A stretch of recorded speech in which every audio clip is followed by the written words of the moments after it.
Alright, mbalamusiza banyaba ne bassebo. Akansubire muri bulungi. Ewe waawo nange ndi bulungi.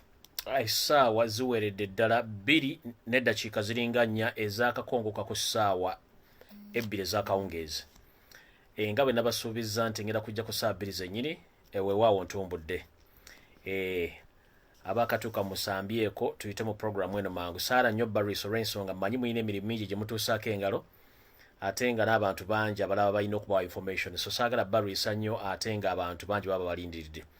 Weewaawo yessaawa endagaanye ey'olwaliro nange nno kwendi saagala batengo olw'ensonga nti mmwe mumpa ekyokukola ate nange ne ŋŋamba kangende nkole kyemukola ki kyemba musubira okubanga kinvaamu. Ntuuse nga bwe nabadde basuubiza nti ku ssaawa ezennyini nja kuba ntuuse. So mbalamusiza nnyo banyabula bassebo akawungeezi akalungi abakatuuka mwenna mbalamusiza.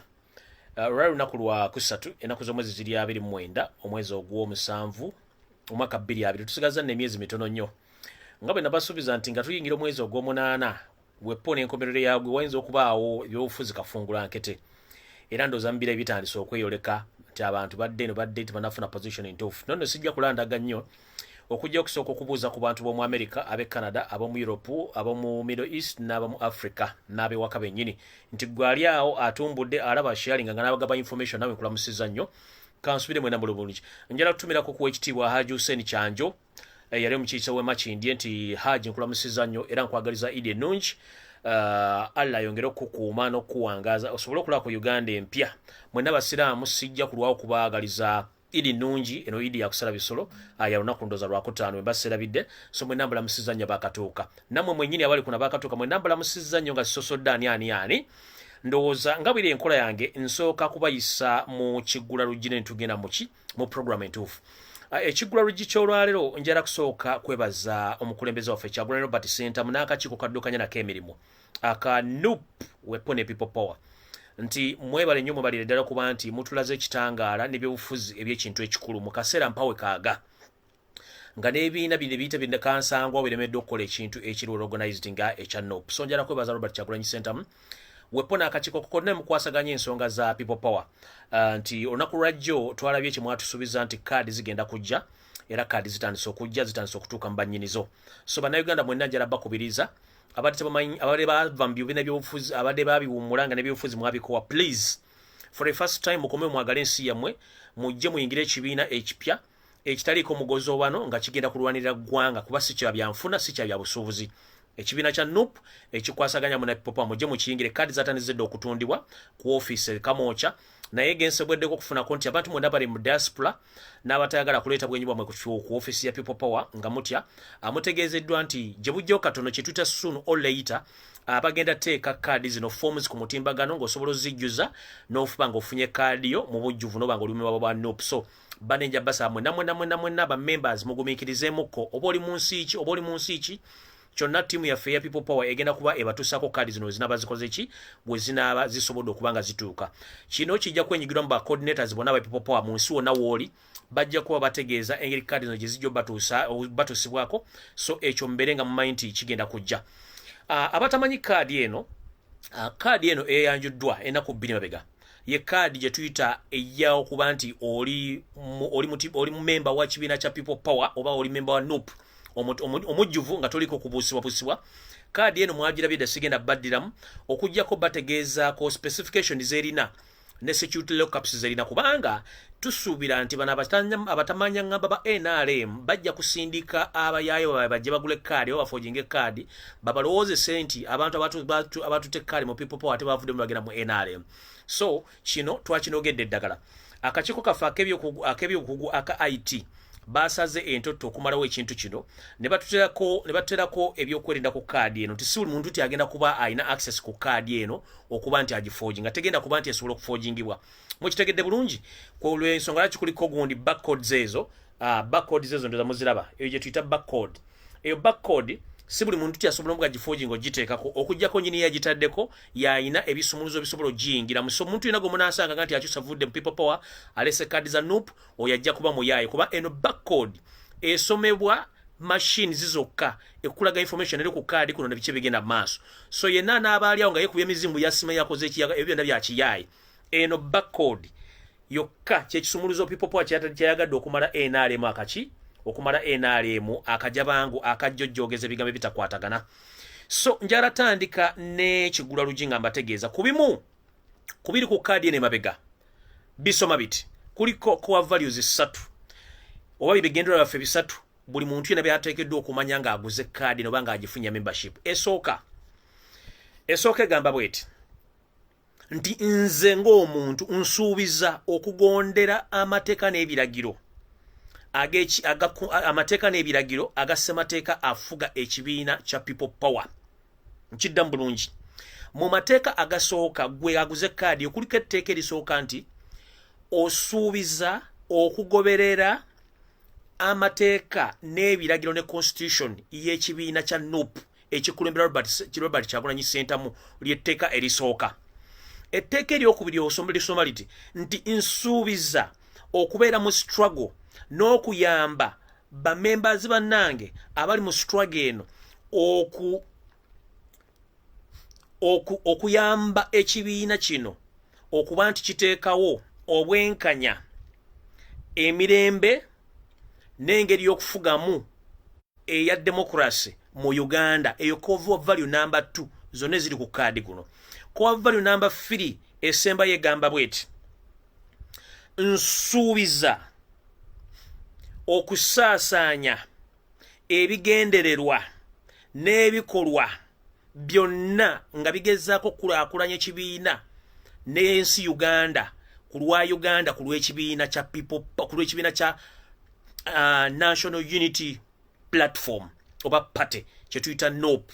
Ezo ze core values 3 eziri ku kadi eno era buli agifunyeeko zeetegereza ezo core values mbagambye 3 muzira bulungi zezo nzibanyonyodde bulungi nnyo mu Luganda muzitegedde ezo core values 3.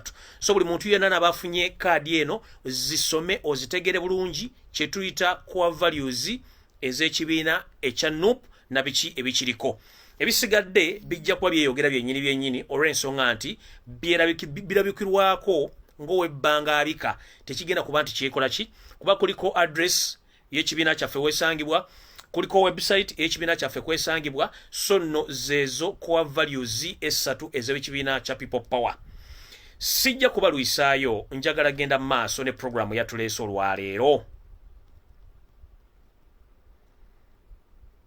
Njagala genda ne programu eyatuleese olwaleero saagala balwisaayo nnyo olw'ensonga nti nze nga nze omuntu mba njagala nnyo abantu ne mbayisa mu bwangu buli omu asobole okugenda okukola kyalina okukola kyalina okukola olw'ensonga nti obudde tulina butono ate ng'ebyokukola bingi nnyo. So y'ensonga lwaki nzize mbayitiremu ekintu kino mangu nnyo tukirabe engeri gye tugenda okkikwasaganyaamu. So mumpemu akadakiika katono nnyo wano just a minute. Just a minute. Just a minute. Just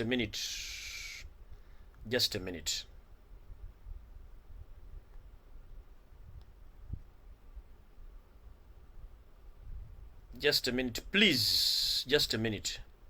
Pemu akadakiika katono nnyo. Mutegeeza abantu nti video tennatandika tukyali ku kiggula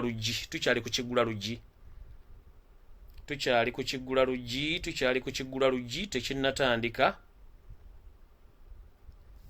Okay, kati tutandike ekiggula luggi kubanga abasinga obungi saagala balwisa. Ekiggula luggi tugenda kitandika bwe tuti. Ekisookera ddala ndoza kantandikire kuba video nyingi tennatandika njala tandikira ku kiggula luggi.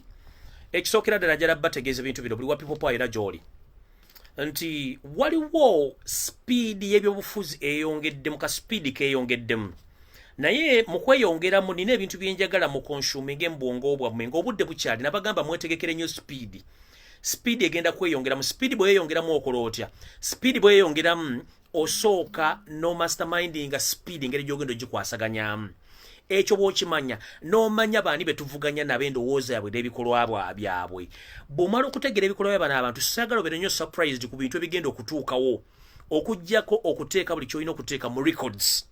Kyekintu kye njagala okubategeeza. 1 ntandise bwe nti mukisuubire nti bagobaagulina tosobola muntu kuva eri n'akuba muti gwa muyembe ejjinja nga tekuli mboona balina kuba muti guliko bibala amayinja.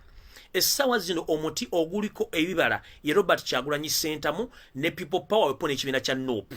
Teri muntu ajja genda avume NRM avume FDC avume simanyani balina kulumba People Power n'abantu baayo. Kati gwe bakulumba okola ki? Ebiseera ebisinga osooka n'otunuulira omuntu annumba yaani, endowooza yeeyimiridde etya, ekye tuyita reasoning capacity.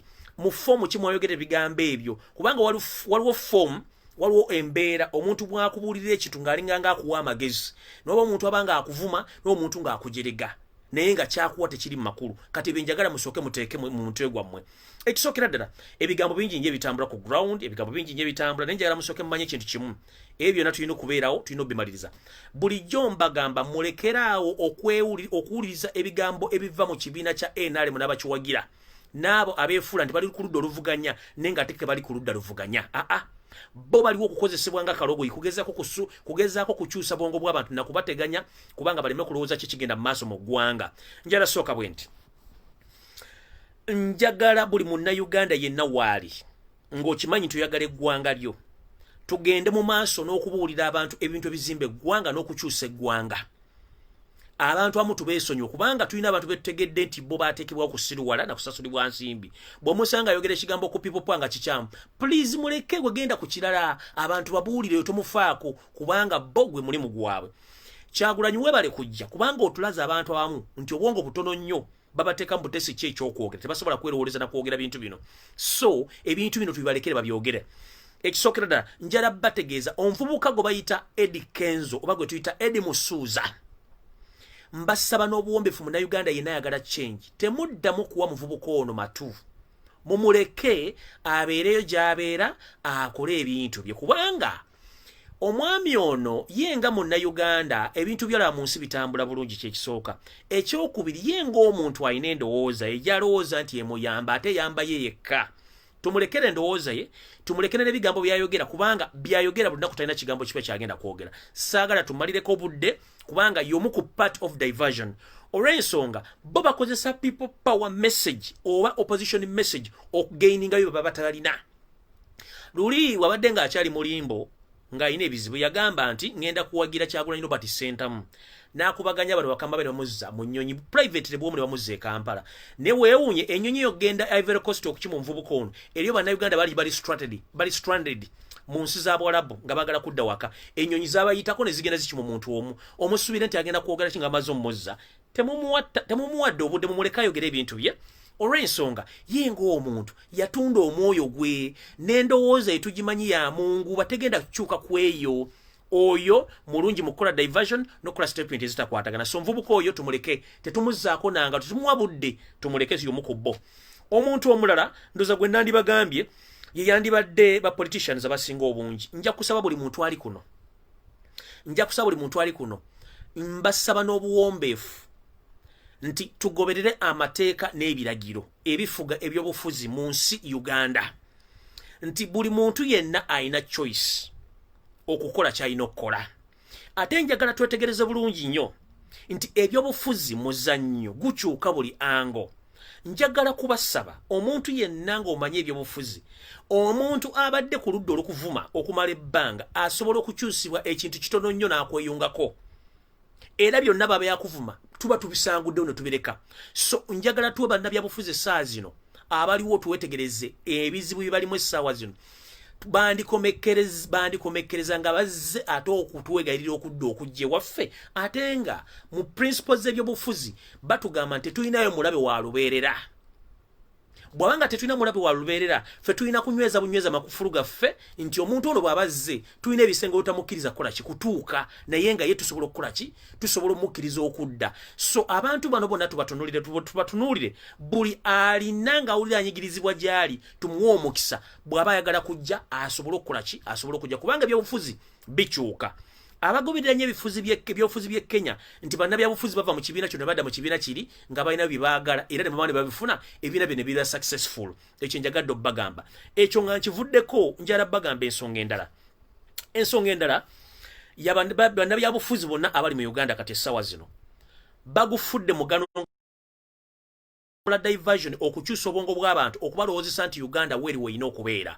kino muze mukiraba era mukitegeera njagala bategeeza temuddamu kuwa bannabyabufuzi abaludde ebyobufuzi emyaka 3 myaka 4 amatu gaabwe kubanga bo Uganda ebajjirira balowooza Uganda weyina okubeera Uganda si weyina okubeera Uganda weyina okubeera yavaawo dda eyina genda na mitumito yegina okutambuza Uganda eno ekyo nakyo nga nkimaze njagala bategeeza ensonga eno njagala basaba officially omwami Ssaalongo Erias Lukwago mumundekere oyo mumumpe wano kuba mukolako profile ye naye ate njagala babuulira kino amazima gakaawa ne kino kyekituufu Lukwago nga Lukwago amazima gali nti waddembe ogenda mu kibiina ky'abayagadde at any time at any moment this is the truth Erias Ssaalongo Lukwago waddembe ogenda n'asala mu kibiina kyonna kyayagala n'agenda n'afuuka memba mu byobufuzi eby'amateeka n'ebiragiro era n'ebyobufuzi ebiri mu democracy waddembe ekyo njagala nkibanyonnyole waddembe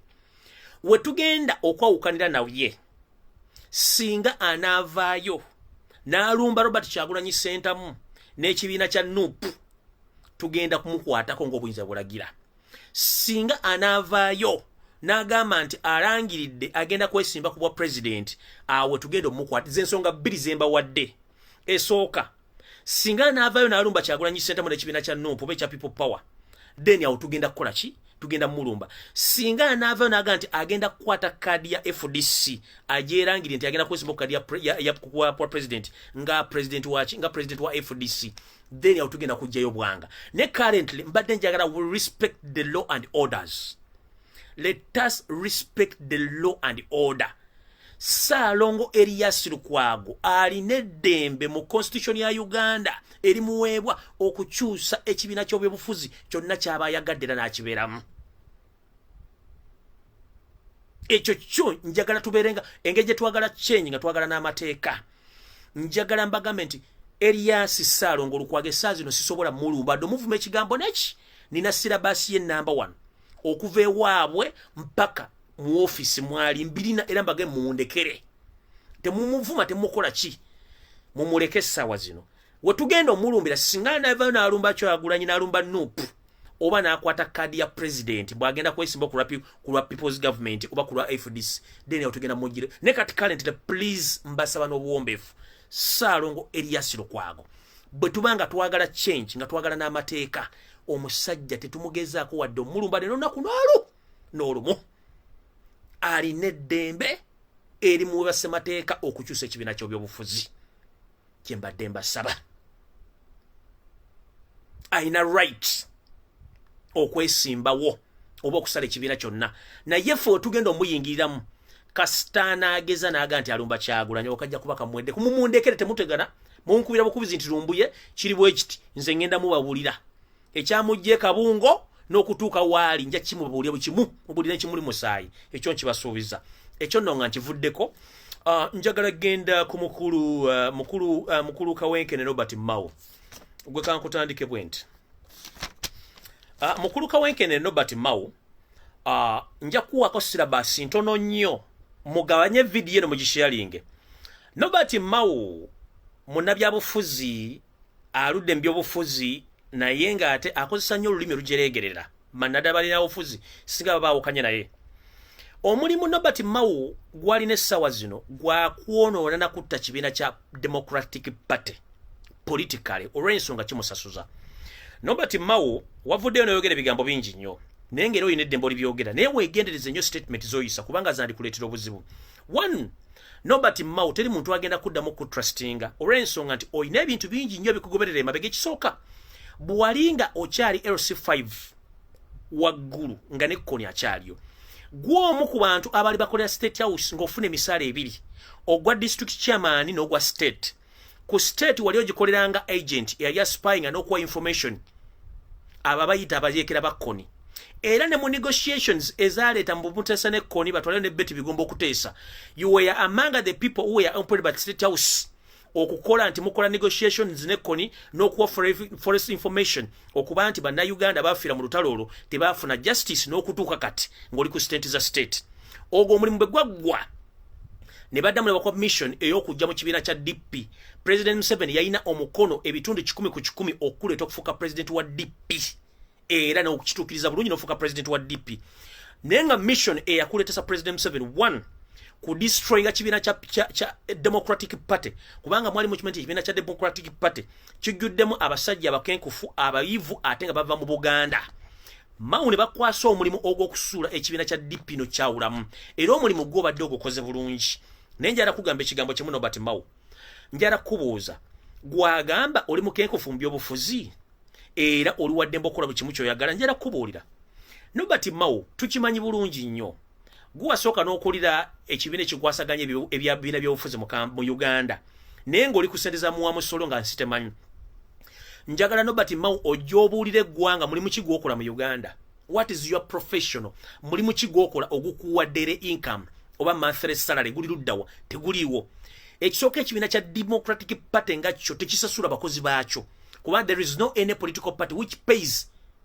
salary to its staff no kubanga sente ziri mu kibiina kino ziba za kuyambako buyambi kutambuza bintu bya mu kibiina kino so njala kubuuza Nobert Mao mulimu ki gw'okola ogukusasula sente one toina mulimu na oli jobless seeker ng'abantu abalala secondly oli ku payroll ya State House okubeera nti odisorganizinga parties ne political party ne DP ekibiina olw'ensonga mu ndagaano gya current president Museveni to dismantle Democratic Party you yourself you were allowed to practice any political stunt to show the people that you are still in opposition era ne bakusuubiza omusaala oguli equivalent even plus ogusinga kugwa minister gw'ofuna on a monthly basis nkiddamu gwe kennyini omusaala gw'ofuna nga guva mu State House musavanyiro ogukusinga ne minister yenna ali mu government ya president nga sente ziva mu State House ndowooza owulidde bulungi kati mukulu ng'oyogerera ebigambo bingi oyogerera abantu bw'owagoba mu DP mission yo eri nti baakuleeta kuyuzaamu DP nakugoba mu bantu basigadde mu DP omusaala gumufuna mu State House mugufuna Gerard Siranda Mukasa Frederick Mbidde ne Nobert Mao abasigadde bonna mu DP mwabagobamu abali bategeera nesigala nga buli kimu bwe kiri eyo sigenda ku Rogers timbale kuwa ka brief history akantu akako osoko kategere bulungi kubanga mwe muliwo okubuzaabuza opposition kubanga musasulwa sente okuba nti mukola ekintu ekyo gwolowooza nti bw'onooyo na DP ogenda funa sente ne sente ogenda zirya zimale okuggwaawo gwe kansoke nkuleke kubanga ebintu byo nina bingi ngende ku kintu ekirala ngenze ku kintu ekirala njagala kubuuza mutabani wa Kareches Yoseri Lutabayisirwa eyeyita Kaguta mukulu ngumanyi ku video kuno kuoli abatabani bo bali bagirikodinga ekigambo kye mwatandise mwe kennyini ng'abantu batandise kyogera nga mukita nkikyamu teri kigambo kyogerwako ng'akyogere talina meaning yakyo mwatandise olutalo ne mugamba nti buli muntu agenda okwogera nti waliwo okusasula mu mirimu n'okusasula mu bikolwa byonna kibeera kya bulabe nnyo era ne mutabani woono mugwira mu Kenya ono Lutabayisirwa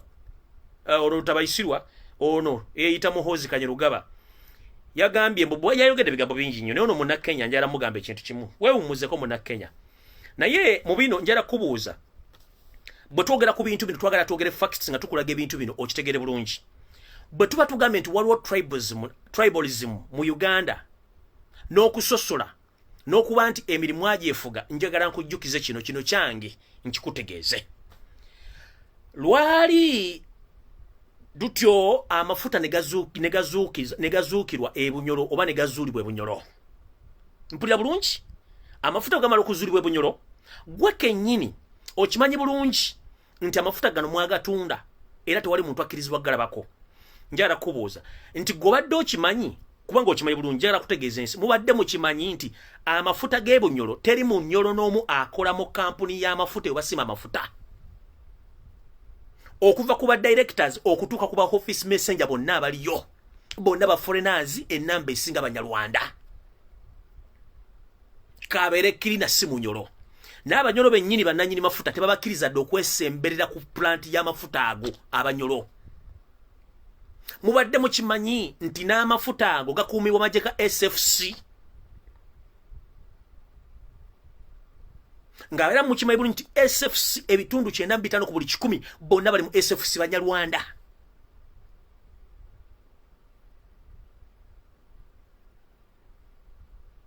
Kati gongamba otyambwa nti waliwo tribalism era tewaliwo okusosola mirimu nga nannyini ttaka omunyolo tomukkiriza dde okusembera plant y'amafuta agali ku ttaka lye. Omunyolo tasobola kufuna dde omulimu plant eyo. Omunyolo takkirizwa dde okukwata emundu okuma amafuta ago. Amafuta ago mukimanyi bulungi temugatunda mugaguza abazungu ne ku world market kwegali tuli namba 9 mu kutunda amafuta. Kati wano tugamba nti musosola era mukiwakane ntusosola amafuta g'ebunyolo. Abagakolamu kuva ku ba directors waggulu ng'ogyeko abazungu ba foreigners abasigadde bonna Banyarwanda. Okutuuka ku messenger wansi bonna Banyarwanda. SFC ekuuma amafuta gano oil fields zonna. Mukimanyi nti SFC 90% bonna Banyarwanda. That means Banyarwanda as a tribe took over our country nga twebase. Reason being, these people, that's why they came out with the 1995 constitution. Nebatekamu eggwanga ly'Abanyarwanda. People, you have been there asking yourself, why is it that during the discussion of the constitution of 1995, why is it that Museveni indicated the Rwandese origin people in our constitution? Where are they found in Uganda? Chichibuzo.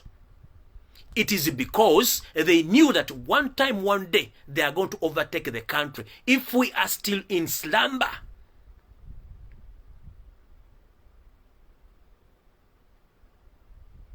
Which slumber right now tugenda jiva mutuvudde mutulo. Mu constitution ya Uganda Museveni ekyamuteesaamu eggwanga ly'abanya nabanyonnyola kye bayita Omunyarwanda. Tewaliwo muntu gwe bayita Munyarwanda. Bw'oba onoonya mugola Moses fe gye tuyita Gogo n'oteekamu ekigambo olwo nakikuleetera nsi. Ensi eyo erimu amawanga asatu. Mulimu Abahutu, mulimu Abatuusi, mulimu n'Abatwa. Abahutu, Abatuusi n'Abatwa ge mawanga asatu agasangibwa mu Rwanda. Kati ono kyali Bosco yaddira constitution ya 1995 n'ateekamu eggwanga ly'Abanyarwanda. If I may ask slowly and gently, who are the Banyarwanda in Uganda? Are they the Batusi? Are they the Twa or the Hutu? Who are they? If I may ask. If I may ask again, where the Banyarwanda are found in Uganda, in which location and which area? And that area, is it gazetted that this is for Banyarwanda? As you hear that Basoga are from east, Baganda from central, Batoro Banyoro, they are from the other side of the country, Banyankole Bachiga from west. The north is full of Babarugwara and those others. Where are the Banyarwandese found in Uganda? Can the world, can any Ugandan come out and show us where the tribe of Banyarwanda are located?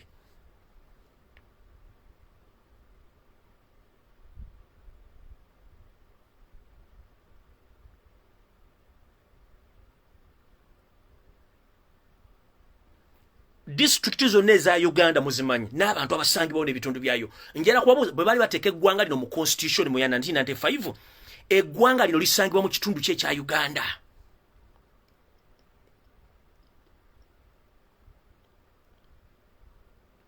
Nowhere. That means the constitution, the 1995 constitution is null and void in full. Nfu n'abagikola mwenna mwali bafu. Period.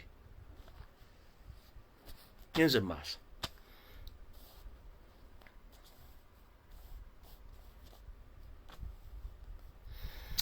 Navai wano recently sometime nembagamba nti mwegendereze nnyo abantu abatandise okututumuka ng'obukolwa mu business fatinite yonna mu Uganda babeera ba spy agent. Nabagambako ku comedy file platform engeri gye tutumuseemu n'engeri gye ekola mu business zaayo okutandika okuleta ba international artists ne ba international comedians nembagamba bali ku ssente za state through Muhoozi project ne mulooza nti nsaaga nakimentionikako sometime back nze ensonga ezange nzikolako nenzibateeraawo. Muhanji is fully funded by Muhoozi Kanyarugaba and the State House to organize comedy file mwe munywa omwenge musirwale nga basolooza on daily basis nkiddamu Muhozi project ye yaleta Muhanji okuteeka comedy file mwe mugendeye munywa omwenge musirwale nga basolooza on daily basis n'engeri gi kino nakibagambye mudde omutuneka video ka bizonto ke byakoze ani yaba trapping obatuusa mu trouble yobakwata he was Muhanji is the one who called them and allocated where they were gye babasanze obakwata kizonto ekikulu bwe kyabagambye nti Muhanji yatuviriddeko tukwata kubanga yambuziza tuli ludda wa ne mu buli location era abadde abyegaana the way how this boy ngeri jafunye mu sente neba jiwunya because sente ali muzamu alimusondeza project ya Muhozi mbagambe bibitu nzija nenkola video nezibera ne mutaddamu ziraba ebitumala okutuuka wala sajjo nga tulinga ebintu binaba because temwagala kupaying attention mwagala nnyo video empya nga temude video mu nabagamba dda ono Muhanji Muhozi project bagiteekawo okuba nti babateerawo munywa omwenge musirwale babasolooze gwe weewuunye of all now promoters and comedians ani asobola okuleeta international comedian ani asobola okuyinta international artist n'amuteekaawo can you manage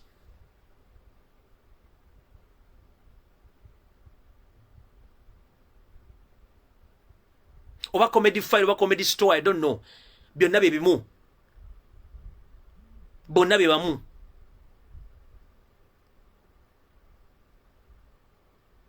kale comedy store let me put a clarification there comedy store is well sponsored by Muhozi Kanyirugaba ne security eberawo bona abera mu ngoye mu print call the basirikala balo bona ba SFC era bayine mundu ekyo mukimanyi bulungi nnyo bayine mundu mujja kitegeera ngenze kumunyampi omulala Barambaroga hare balamu alina ekintu kyaliko ennaku zino kyemutannategeera one atambula buli district ewali ba people power coordinators ng'abayisaamu okubagulira obatwala President Museveni babawa ensimbi Balamu atambula ku radio station eri mu Uganda ng'ayogera ne station manager obuta hosting muntu yenna wa people power kujja kwogerera ku radio stations ezo. Balamu y'omuntu y'omu ayita mbayimbi sekinoomu n'ababulira biki ebyokkola abaganye n'abagulako empalana. Balamu atandise kituyita online tracking campaign eyoku tracking abaana ba people power bona abali online abasupportinga struggle ya Kyagulanyi Sentamu. Mu kino balocating abaana we bali abakomentinze nga bakozesa Facebook accounts zaabwe okubasindikira message okuba intimidatinga okubasaba enamba z'essimu n'okuba nti bagenda batuusako obulabe. Information yeno nabali ku table abakola ensonga zino mwe muli omwami Kasawo Kavu. Kasawo Kavu bamukwasa tenda eyokutandika okusipayinga ku baana bonna bali ku Facebook naddala bajja ku live zino ne mu commentinga.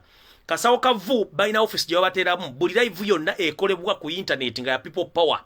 Kasawo Kavu ne bayaye banne babeera kuno nga batandise ku sportinga buli mwana yenna commentinze ki nga batenga kujja messenger yo nga bakubuuza twagala kusiŋŋaana twagala kwogerako naawe lwaki okola bino lwaki ekivamu kutandika kola ki kutandika ku block kutandika ku tracinga njala baga bintu bino wamanga bana bawona bana balenzi omuntu gwotalina mu contact number yo tageza na kubira simu okusinkana in this current situation no omuntu gwotalina mu contact phone yo bwakubuuza information nga toyina appointment naye don't even give him or her time okudiscussinga issue naye. Ekyokubiri oboli mwana mwala oboli mwana mulenzi kale right now mbadde mbasaba n'obuwombefu temuddamu kutambula kiro beyond sawa 11 mudde waka for security reason.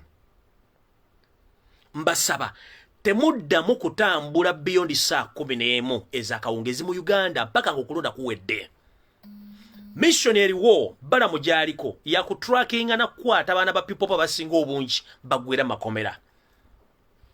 era yensonga lwaki mula nti abaana bangi bali makomera aba people power bavundiddeyo ani ali amabega wa kino be bamu ku bantu abali mabega wa kino omwami oyani omwami Balamu be bamu ku bali emabega w'ekintu kino kula nti batracking abaana bannayuganda bonna abali muki abali supporting people power. So nja kubasaba bannange n'obuwombeefu temugezaako ne musukka essaawa ze mulina okubeera ebweru for your security please temugezaako kubeera essaawa zisukkamu ezo olw'ensonga mujja kufuna obuzibu bwereere. Bano abasajja balina pressure mwe gye mutamanyi, balina pressure mwe gye mutamanyi ebayitiriddeko obungi. Na information gye yafuna wano then tulyoke tugende mu maaso. Naye internet yange simanyi lwaki eslowinga.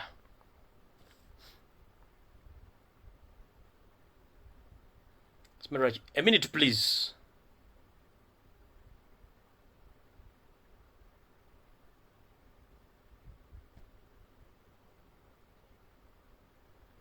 A minute please, muninde mu katono.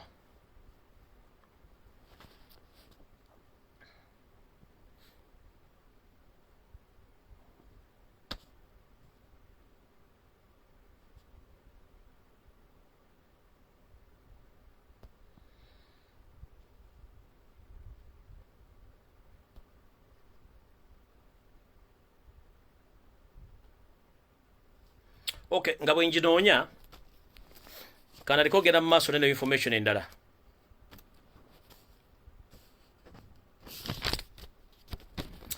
Njagala ali kuno ontagingire Charles Peter Mayiga, ontagingire abakozi ba SFC, ontagingire Muhozi Kanyerugaba ne kitaabo Yoweri Museveni Kaguta Museveni mu bantagingire okusinzira ku information gye ngendo fulumya kati muntagingire abantu abo nga bwe njinoonya no information.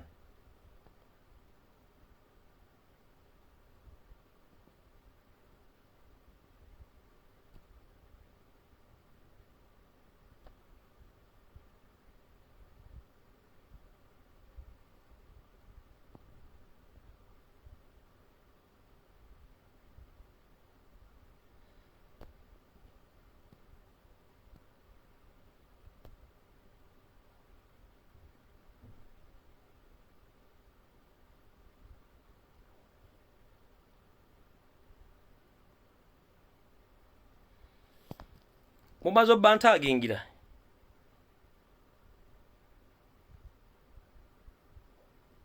nchana information wano gye nnoonya information yange naye simanyi oba ekutte ludda wa muninde ka bit malufuna information eno naye muntagingira abantu be mbagambye.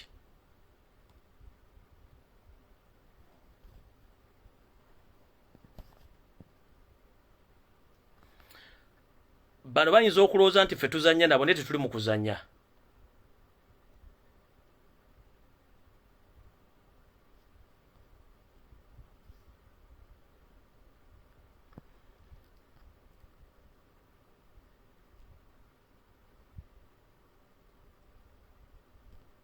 Information yange ani yagibbye bahaka mwagala kunziba bahaka mubadde ki?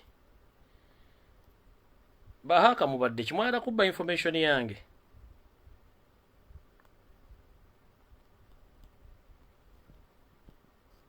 Ani yahakinze essimu yange?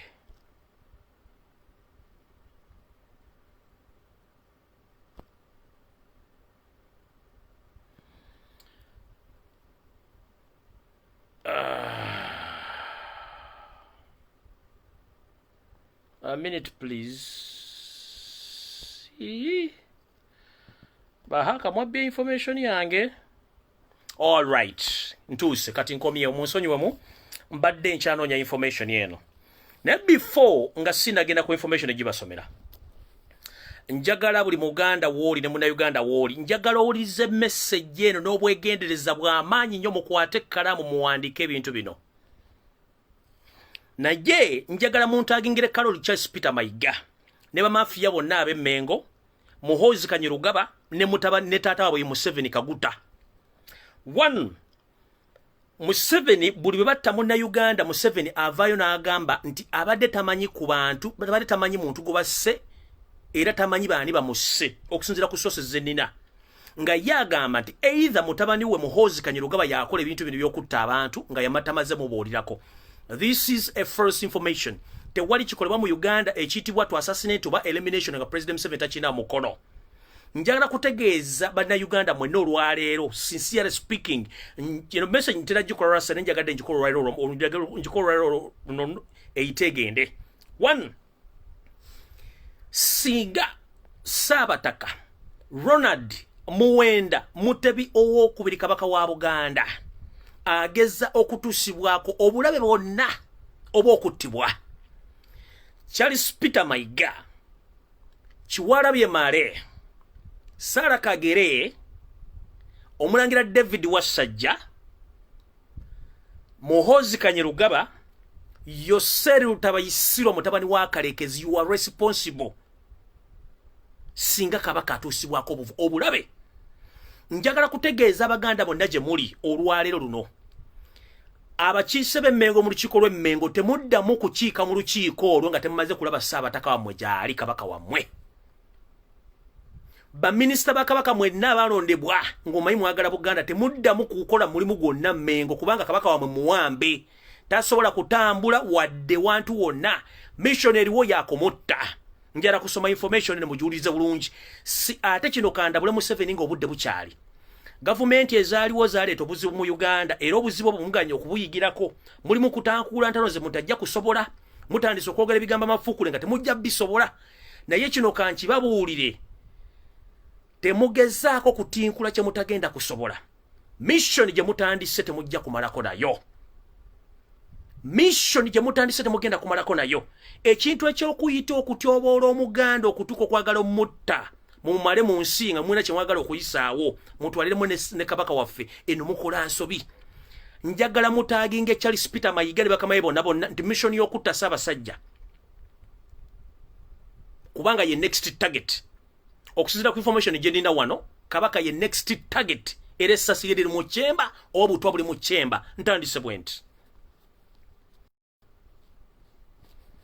Information etandika bweti.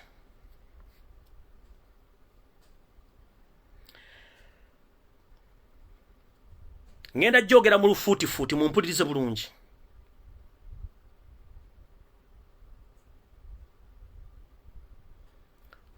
Ono ngamba bwati. I was with a lady, my neighbor from Haiti, who was having a meeting with a gentleman who asked her to take her for lunch. And the lady asked me to go with her. And the man was on phone when we arrived and introduced himself as Benjamin. This was in the town called Cheltenham, SP in Western England. This town is rich place with millionaires scattered in the area. Since many places were still on lockdown, we were driven a short distance and came to private house with a gate.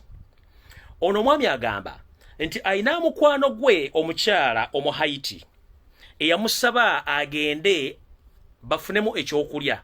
Naye omukyala ono yafuna essimu ne bako yamuyita mu kitundu ekimu eky'Abongereza manyo kibabuulira ne basinkana omusajja gwe yasinkana mu kyalo nkibabuulidde ne town nkibabuulidde. Naye bwe baatuuka waawo ne bagamba nti olwokuba nti lockdown ekyali nyingi beeyongera mu katawuni akalala akababeeramu babiliyoni abangi ababeera mu katundu ako. Mumpulire bulungi ngenze maaso. Since many places were on lockdown, we were driven a short distance and came to the private house with a gate. We went in and remained in the sitting room, while the lady I was with and the man went upstairs. I didn't know, but a lady I went with is a professional girl nateka wano stroke nekolera jange sijja kyogera mu luzungu kuba kiwawaza amatu. Ono yakizula luvannyuma nti omukazi gwe yazze nayo nekolera jange gwe yali atambudde naye nti era n'omusajja gwe yali azze okupitinga ku olwo bali bazze kukola business naye ono yatamanyi mirimu kijakola nengenda maaso. Off the sitting room was a room without a door. Direct in front of the sitting room with a desk and a laptop on it. On the table were pictures of Bobi Wine, Robert Kyagulanyi Sentamu, the Kabaka of Buganda, Ronald Muwenda Mutebi II, the Kasirye Gwanga. Mpulira bulungi. Omwami ono mu maka ge yagenda n'omukyalo ono. Bw'atuuka mu nnyumba eno, omwami gwe baasangawo yagenda waggulu n'omukyalo ono waggulu upstairs. Ye omwami n'asigala ng'atudde mu sitting room. Naye we yali atudde waliwo empuliziganya ya kompyuta ngeri ku mmeeza n'agisemberera bo bali bagenze waggulu. Naye mu kulaba okukwe ku laptop okwo kwaliko ebifaananyi wabindaba bisatu. Kwaliko ekya Kabaka wa Buganda Ronald Muwenda Mutebi II, nga kuliko ekya Robert Kyagulanyi Sentamu, nga kuliko n'ekya Ssabasajja Kabaka Ronald Mutebi. Naye nga kino already ekya Kasirye Gwanga kiri pinned and cancelled. Nkiddamu nga kiri pinned and cancelled. Eno message njibabuulira kubanga eri ku label source. Tugenze maaso. The late Kasirye Gwanga's photo was marked with X and written finished in red, and written that he was a pain in us. Ekifaananyi kye kyali kimakingiddwa akakasala kamyufu nti oyo yawedde, ne ku kifaananyi kuli kwaliko ekigambo ekigamba nti ono abadde bulumi mu butaffaali bwaffe. Omusajja ekifaananyi kyabadde kiddako kya Ssabasajja Kabaka Ronald Muwenda Mutebi II nga bakitaddeko pini kipiningiddwa ye next target. The third target is Robert Kyagulanyi Sentamu. Ngenze maaso. While I was still looking and getting shocked, the guy had come down stairs and asked me, "Can I help you?" I got shattered and I said no. So he asked me where I came from. I said I'm from Haiti, like the lady I came with. I knew if I said that I'm from any African country, it alone or Uganda, it would have been a problem. I even pretended to speak a very little English. The lady I came with came downstairs and we sat in the sitting room and we had tea, biscuits, which were brought to us by an Indian lady, the house helper, who left shortly after serving us. The lady I came with speaks only French and just a few words in English. The house had cameras.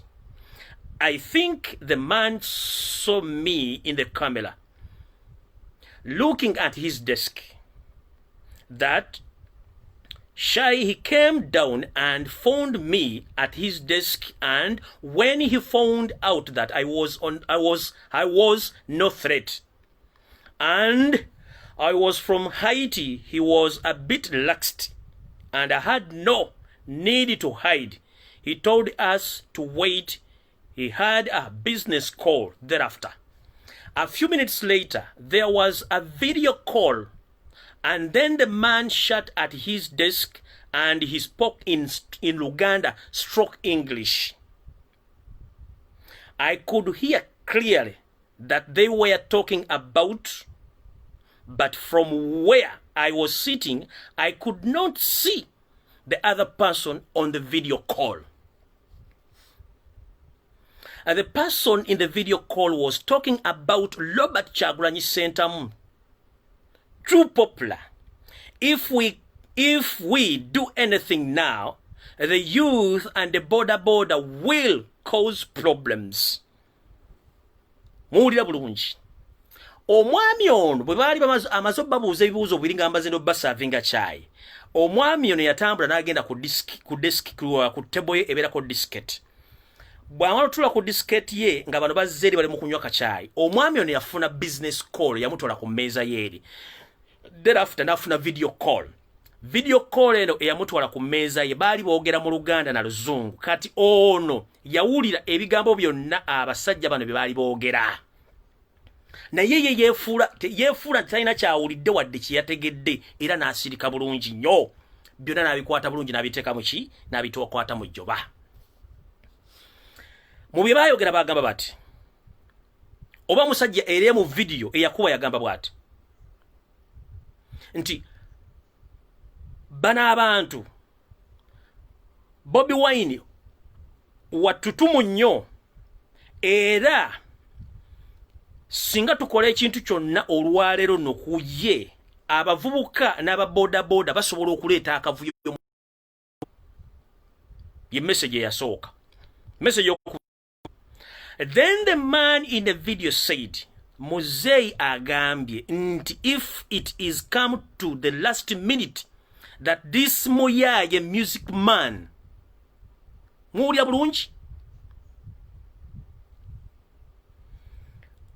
omwami yali ku video nga akonversingano yamugamba nti Muzei agambye nti if it comes to the last minute that this Moyaye music man oyono Robert Kyagulanyi Sentamu wins because he can win. See how people like him, the way they love the retired Colonel Kizza Besigye Kifeefe. Nyenze maso. With Besigye, it was okay to imprison him in his house. But this one is harder to crack. The voice in the video went on. Muzei says the way to punish and to hurt Baganda. Wano wenjagala muwulira bulungi nnyo. Muwulira bulungi wano wenjagala mba musimba essira. Mu ddoboozi ly'omusajja eyali ku lukomo olwa video olwogera yagamba bw'ati nti Muzei tumpalaata lutayisibwa mutabani wa Kalekyezi yagamba bw'ati nga baagala okubonereza Abaganda era n'okubaleetera okusirika. Waliwo tugenda.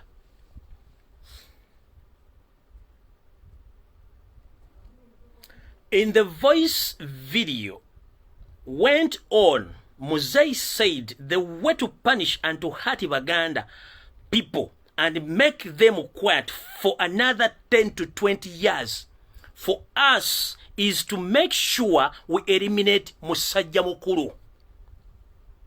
Bagambi maso nti okwagala okubonereza Abaganda era n'okubaleetera okusirika okumala emyaka emirala 10 oba emirala emyaka 2 kye balina okukola kwe kuggyawo Musajja Mukulu ye Kabaka wa Buganda Ronald Muwenda Mutebi owookubiri. Mumpulidde bulungi. Ngenze maaso. The guy in the house asked ogamba Mayiga. The man said, no, his boss. Mu video conversation. Oli ono gobali naye munju abuuza nti omusajja mukulu yani kati ono yalooza nti musajja mukulu yali Mayiga. Oli amuddamu ku video amugamba nedda boss we ye Kabaka Ronald Muwenda Mutebi owookubiri. Ngenze maaso.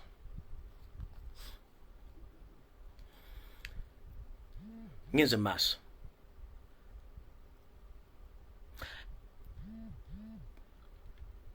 The guy answered in this video. he went on and said that Panda, their Kabaka, meaning the Kabaka of Uganda. Kakadde mukano ka statement bulungi. Mukawulira bulungi nnyo. The guy in the house asked, Ogamba Mayega? Olina amuddamu, no, his boss. Answered the guy in the video. He went on and said that the Panda, their Kabaka, meaning the Kabaka of Buganda, Ronald Muwenda Mutebi Owokubiri, is the next target and pinned. Ngenze maaso.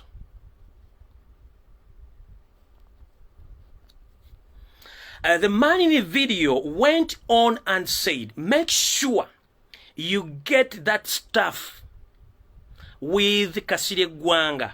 We were almost caught this time.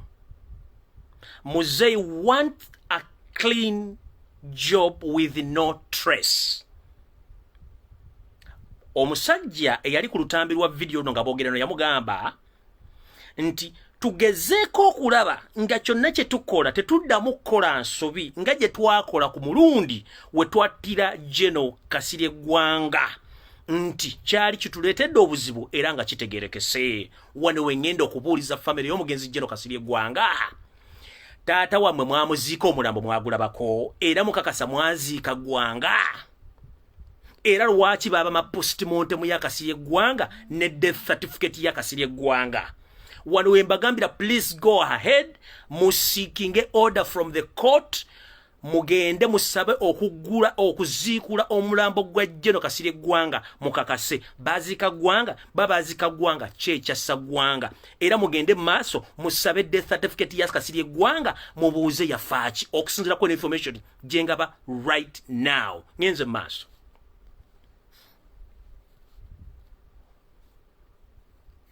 Muzeyi agamba nti ekyo bwe kibeera kizibu, another solution.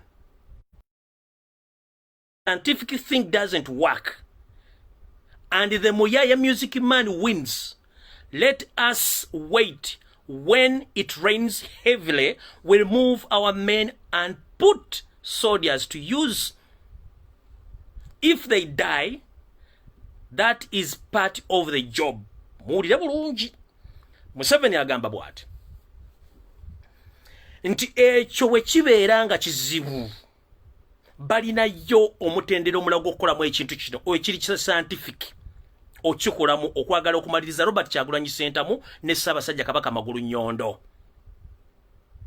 N'abagamba nti kabaleke enkuba etonye nga y'amaanyi, bajja tteeka abasajja baabwe ku ttaka be bayita abasirikale basobole okubatta, omulimu gujja kuba guwedde bulungi nnyo. We nabagambira abasajja bayinza okwewamba ne bamaliriza mu kwewamba okwo nga batiddemu abasajja obuvunaanyizibwa mu Uganda oba mu Uganda wonna.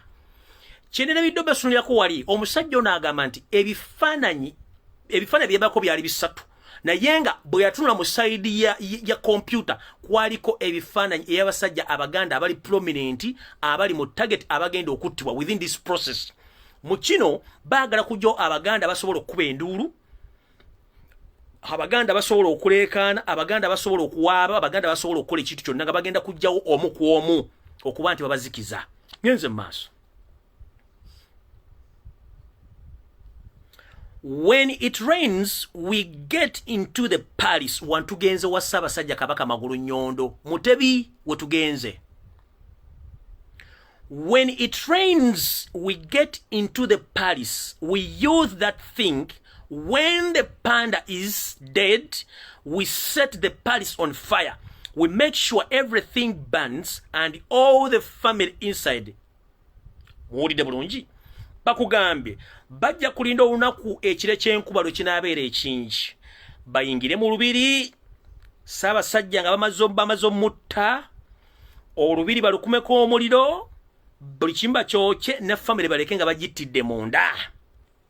Ngenze mu maaso. We use the electricity to spark the fire and blame it on the electricity being the cause of the fire. Basajja mmwe mujoga. mujja kwekulira akabazzi kugulu. Ngenze maaso. The man in the video went on. When the people of Uganda will see that their king is dead by being electrified, they will want blame anyone. We will go and give support and give a settle burial. Bajja kakkana eddalu. Ekintu kiyite bakite. Awo nga tujja kubeera nga tumaze. Ne bagenda maaso ne bagamba bati nga tuwangula again.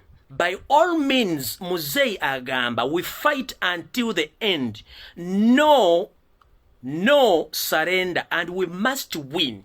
And we must make sure we start eliminating Bonna, General, and silencing any voice that speaks up, because you cannot trust Amuganda.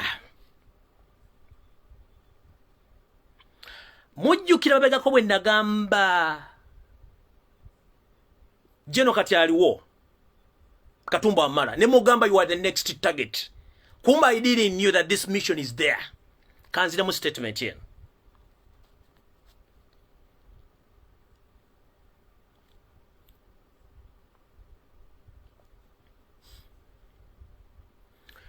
By all means, Muzei agamba, we must fight until the end. No surrender.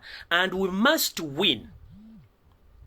And we must make sure we start eliminating Banoba General and silencing any voice that sparks or speaks up, because you can't not trust Amuganda.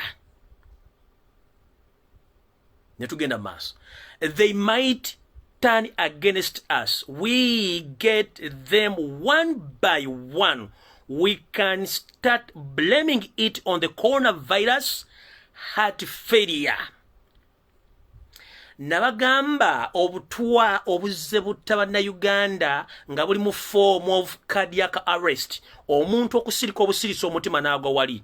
Omutima guba teguganye. Baba muwadde akatwa super gebayita spy nerve agent. Eyasembayo kalo zaako yali omugenzi medical gwa owa Uganda Human Rights Commission ye munene eyasembayo okumira akatwako. Kino kikatiriza statement zeze bagamba all along. Kino kikatiriza.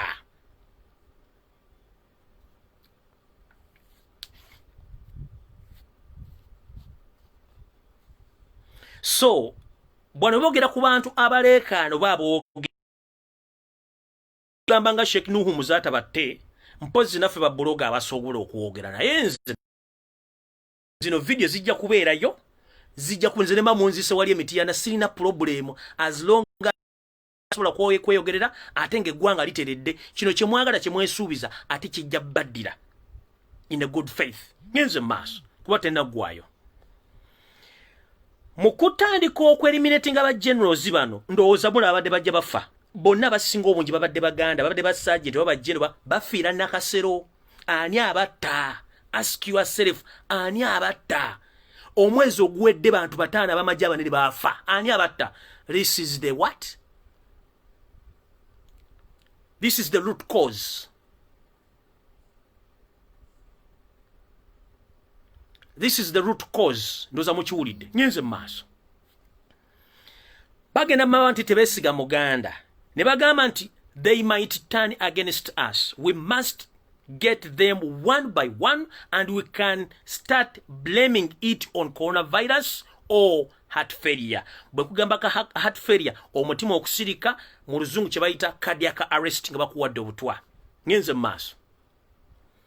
I think to send the panic into the people, we are going to get some people eliminated and count them as coronavirus death, keeping isolating people along and by dividing them, we buy time. Neba kugamba nti bo balowooza nti baagala kusindika okutya mu bantu batandika bajjamu omu ku omu nga babatta. Kino bakiteeka ku coronavirus nti yabase babatwale babasibire mu karantini. Kyekyatekesawo Namboole, kyekyatekesawo n'ebitundu ebirala ne bagenda sibira abantu ne bateekawo n'ebitala nga tebamalina muwendo kugenda n'omuwendo bagumanyi tebantu 19. Kino bakikole okutwaliriza obudde n'okwawulamu abantu banna Uganda n'okugula obudde okukola ebintu byabwe. Ngenze mu maaso.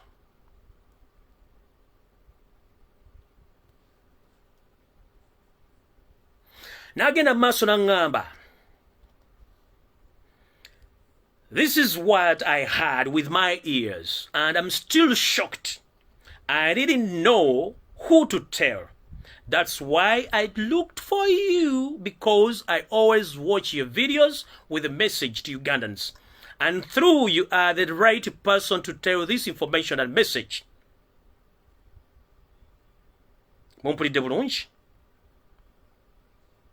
Nayongera n'agenda mu maaso n'agamba bw'ati. Tell your friend, Penge Penge, who is based in Sweden, to be very careful with the people whom he stayed with, most especially with those whom he went with in bars, and those whom he enjoys with them beer or drinks.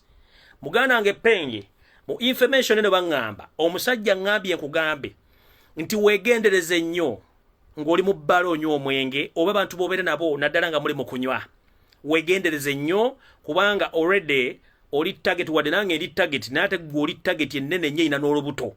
Naŋŋamba nti wegendereze nnyo entambula yo naddala ng'oli mabaala onywa omwenge n'abantu bonywa nabo omwenge, n'okwegendereza nnyo ebyokunywa biwalese waka obisanze kubanga muganda wange ffenna tuli target.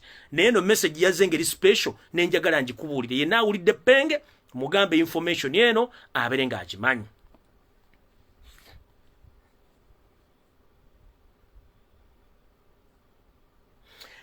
N'agenda mu maaso n'agamba bw'ati nga amaze okuŋŋamba ntegeeze Penge nti what I got from this video call that the Muzei whom they were being talking about, this is President Yoweri Kaguta Museveni Lutabaisirwa Mutebi wa Kalekezi, is the one giving orders of all these plans of eliminating Baganda and isolating people and killing Robert Kyagulanyi Sentamu, and is the one who ordered the elimination of late Waswa Kasirye Gwanga. He went on and said that so they are planning to kill His Highness the Kabaka of Buganda, Ronald Muwenda Mutebi Wokwe, to keep people quiet. If Bobi Wine wins and they steal the votes, I had no time to take photos of the man. I got his real name and I know lots of the leaders in Uganda, but this one I have never seen in the news anywhere. Omusajja ono eyabadde mu kontro y'okwogera ebigambo bino nga bakonvasinga tamumanyiiko mu hairaka y'ebyobufuzi byonna mu ofisi ya gavumenti mu Uganda, naye yamusanze n'ebintu ebya gavumenti ya Uganda n'abantu byadde akonvasinga byadde ku disket potopye nga musajja alabika wankizo nnyo.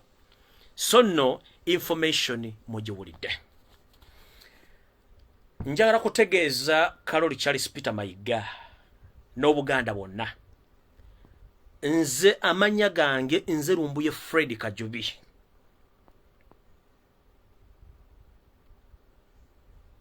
Ekigambo kyenjogedde nkyogeranga nze. Ne bwe ndibe magombe ndibyogera sejjusa. Naye omuntu yenna agezaako kugaa nti ogenda kuzanyira ku ggwanga lye bayita Omuganda.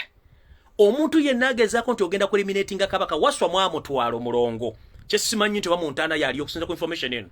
By the way, ngenza okusoma information eno ngenjira editinga na information gye mbadde nzijambawa all along. Eri related to lwakuba nti eno ebadde complete ate nga ne information loud and clear. So please, these people mugende mutunule makomera gonna agali mu Uganda naddala gali mu Central. Huwa baani abali makomera ago? Baana ki bali mu arresting right now? Bali mu arresting abaana Baganda. So this message goes direct to His Excellency, the next president of Uganda, Robert Kyagulanyi Sentamu. Muganda wange mbadde nkuwanga information eyo byokwerinda byo. Muganda wange oli target number 3. Target number 1 Kasirye Gwanga bamutekako X ne bagamba badde bulumi mu butafaali bwabwe. Finished. The next target which was pinned eranga nayo next target eyenge Karuna ni Mwenda Mutebi wokubiri. The third target is Robert Kyagulanyi Sentamu.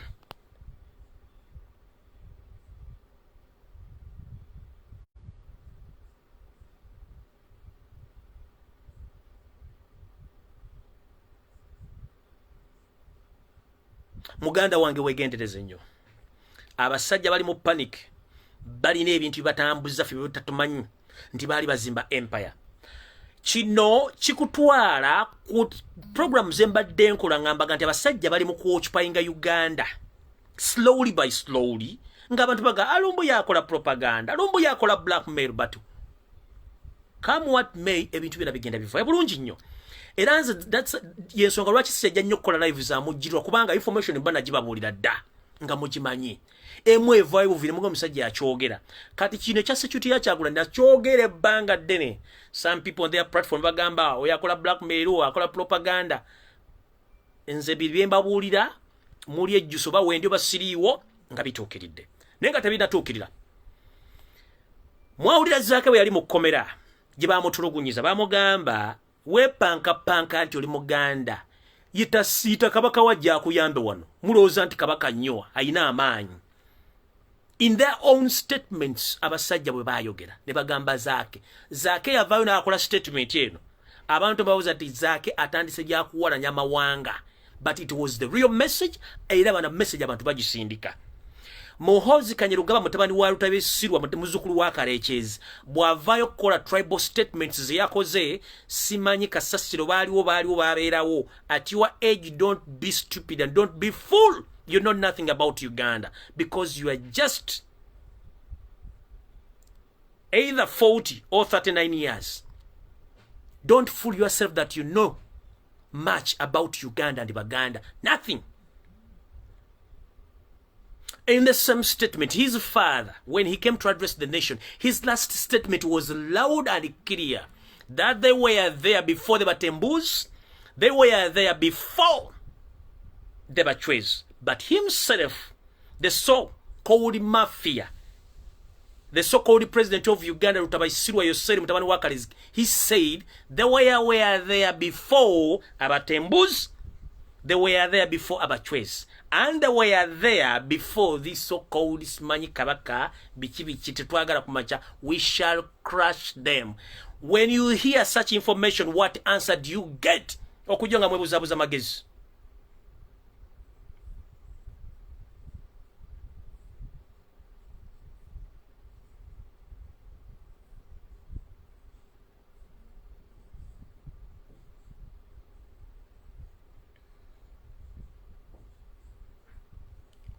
Bwowulira information gye nkuwadde kati statement ya Zaake gye yakuwa statement za Muhoozi zaakola ne yatumpalaata mutabani wa Karekyezi Lutabaisirwa Yoseri eyita kukuta Museveni ne gye yakoze ng'akola nga addressing ensi. These statements related and these statements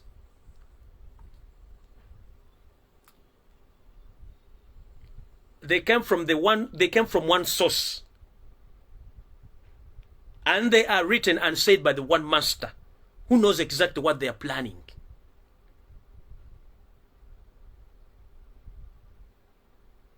Muddeyo mugobere statement Museveni zazaakola Zaake gye yakola gye bakola nga bagenda okujjawo gye bakola okujjawo nga bajjawo Kasirye Gwanga kubanga bamujja bamutta.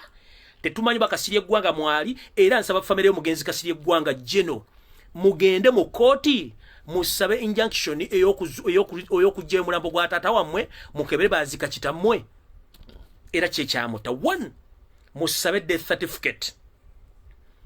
2 musabe postmortem kubanga wano mweno video bakugambye the Kasirye Gwanga saga was almost, or they were almost caught red-handed.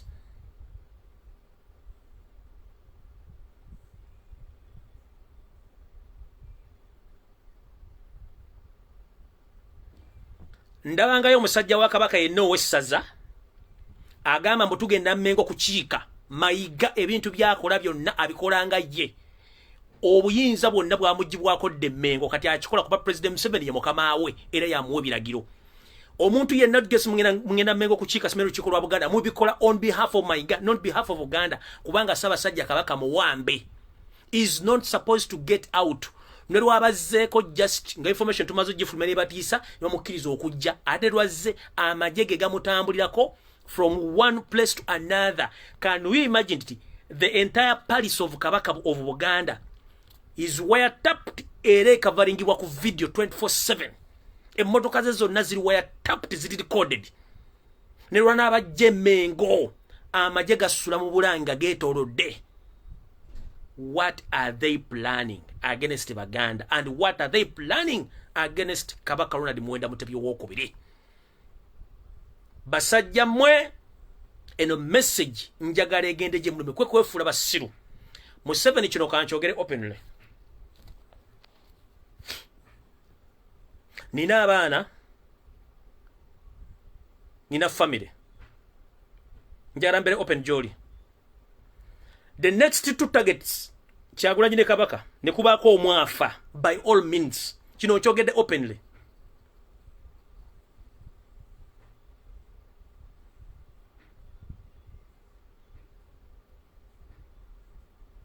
Nkikuddiramu ku target eziri mu information eno bbiri ezisigadde eya Kasirye Gwanga mwagitwala wasigadde bbiri, but the next target is Kabaka. The moment ne muwaŋŋangusa Kabaka kubanga neyo mission weeri oba ne mutta Kabaka oba ne mutta Kyagulanyi,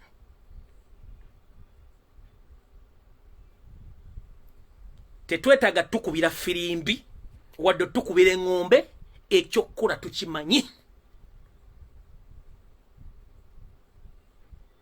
Tetwetaaga kubirwa ngombe wadde okubirwa firimbi, ekyokkola tukimanyi.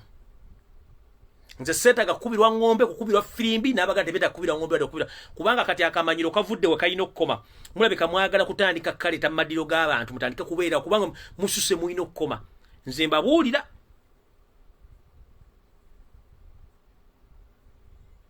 ku target bbiri ezisigadde Kabaka wa Buganda ne Robert Kyagulanyi Sentamu omu n'afa within this period next year. Tetwetaaga tukubira firimbi. Nowhere. Nowhere. And we know what to do. And we know where to start from.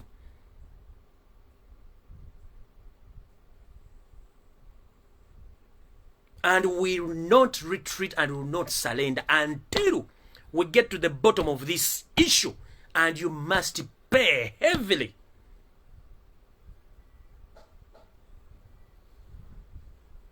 Those next two targets, or targets, okuli eya Kabaka ne Robert Kyagulanyi Sentamu.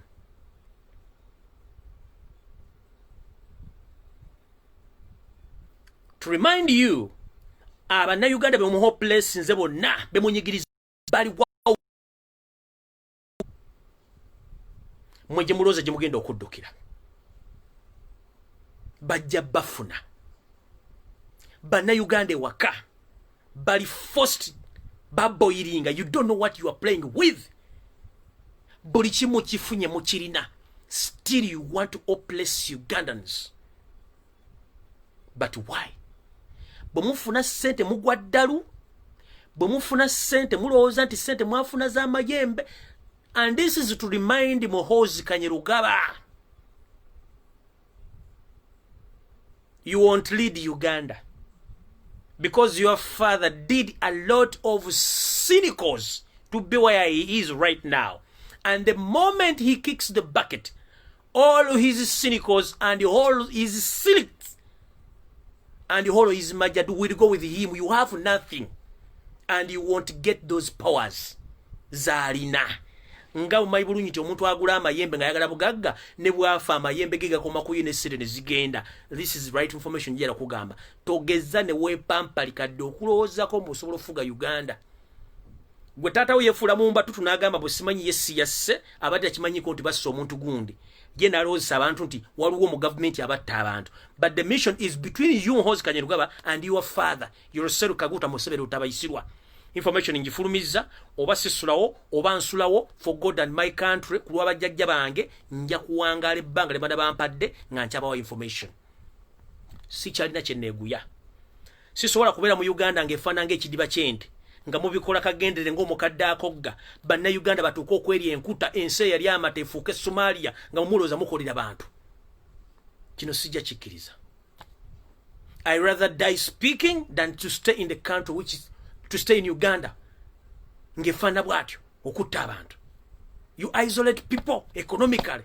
You isolate people politically. Why? Aren't they Ugandans? And siba na Uganda bachi. They are Ugandans. They pay taxes. Bulichimba chikola. But why do you hopeless them to that extent? Amataka mugatutte. Amayumba mugatutte. Business muzitutte. Abantu mubasse chiche mwagale kisinga kubyeyi. These are Ugandans whom you are oppressing. They are taxpayers. Singa badete baliwo, mwali badete muliwo.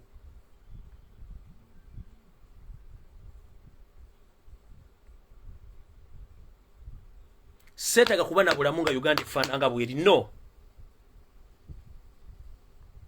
If my generation was doomed, if my father's generation was doomed, I can't allow my son and my kids, their generation, to be doomed, and my grandkids. I rather fight to save my grandkids' generation. This generation is doomed. Eyatatanga yali doomed. Eya grandfather wange doomed because they get nothing in bringing you in power. And this is the last message of President Yoweri Kaguta Museveni and your entire family. We are the Baganda and Ugandans. We are the one who brought you in that state house. If it wasn't the Baganda and some few Ugandans, you wouldn't have been there in the state house. So please go slow against Baganda. Go slow against Ugandans. Because they are the one who led you into the state house. And they might be the one who are going to lead this force to get you out of the state house, but go slow. Whenever you attempt with the engine of the vehicle, that means you are attempting the whole vehicle. Engine y'ebyobufuzi n'ey'emirembe mu Uganda bye Baganda in the central Uganda. But if you are attempting with Baganda, that's the engine. That means you are attempting with the whole system of the car. Be very careful ng'ozannya ne gubayita Omuganda. If you said that we're in Uganda before Batembuza and the Bachwez, go back and read the Ugandan history before the independence and right now where are we right now. But if you mess up, go slow, gentlemen. Baganda ebakuleetaawo. Bewaleke Luweero. Abaganda bewaleke Luweero. Mu buwangwa. Ne baafuuka obuwanga mwagenda ne mbubbayo mu buzimbisa mu mayumba gammwe mu flat mu hoteri. Obuwanga bwabali 10,000 kati bukyawuladde 3,000. Kubanga mugenda ne mbubbayo ne muzimbisa mu mafulati gammwe, ma hoteri gammwe, mu masamba gammwe. Mwabatta ne bafa. Ne mufu amagumba gwe mugano nayo. Ne mugazimbisa ennyumba zammwe. The same time abazzukulu baabwe n'abaana baabwe abeewaayo okulwanira abaana babere bulungi still mukyaba oppressinga era mwagala kule Omuganda yakuleeta omuddeko yagala okumutta. For what reason? The only thing you couldn't manage to do or you wish to get in your entire life is to make Uganda, Burundi, Rwanda and part of Congo to be one country. Ekyo muzeyi ku myaka gyo ne ku ndowooza ya mutabani walowooza ng'ekiwojjolo ekibiika. It is very impossible.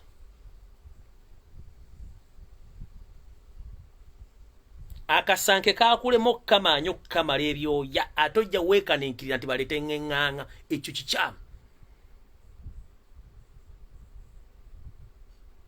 Ekirooto kyammwe mwagala kugatta Uganda Rwanda, Burundi, ne part of Congo. Okubeera ensi emu nga mwe mugifuga. Kyemuyita Great Region of the Tutsi Empire.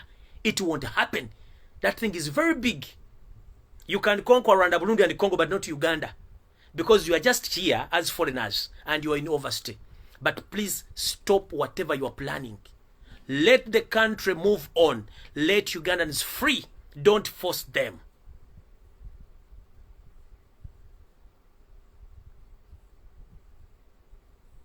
I'm signing out. Kulwa Katonda n'ensi yange. Buli muna Uganda woli ng'owulira onyigirizibwa. Kikkakatako kujoininga struggle. Buli muna Uganda woli ng'onyigirizibwa. Kikkakatako oli wa ddembe okubuuza eddembe lyo lirudda wa. And I was very happy with the video which is circulating on social media of the woman who was tortured by the policemen and policewomen, and they end up taking her phone. She stood firmly and she told the lady that, do you have a right of insulting me? Do you have a right of beating me? Mukazi gwe gy'oli Allah akuwe ky'osinga okwagala. Kubanga otegera right so, otegera n'eddembero. Teri mu poliisi mu Uganda kabeere w'amagye akkirizibwa kuba muntu lunaku temulina dde olukusa. Era nkugamba buli muntu yenna ali muna Uganda wa poliisi n'akukuba omuggo, you have to defend yourself. We die fighting. The moment you sit on yourself, nothing go to gain. You have to fight for your nation, for your right. Teri wa police akkirizibwa kukuba mu constitution tekiriyo. Teri wa amagye akkirizibwa kukuba.